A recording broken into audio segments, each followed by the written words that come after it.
ఏమైంది? ఏం చేస్తున్నావు? రొట్టెలు చేస్తున్నా. రొట్టెలే చేస్తున్నావా?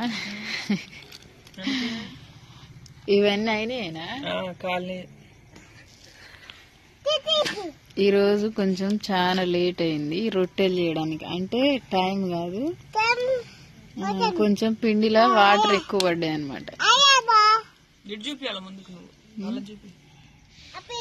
ఇక వీళ్ళేమో తింటా తింటా అని ఇక్కడ కూర్చున్నారు. చేయి మీద, అరిచేయి మీద వేసుకుంటుంది చిన్నమ్మలు. నేను కూడా చిన్నప్పుడు అట్లనే వేసుకునేది మా ఇంట్లో రొట్టెలు చేస్తుంటే.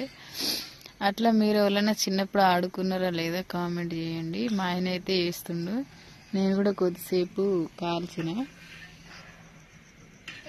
అట్లా వాటర్ ఎక్కువైనాయి కదా, పిండి సరిపోలేదు. అయితే నూనెతో చేసిన లాస్ట్ అయిపోయింది పిండి.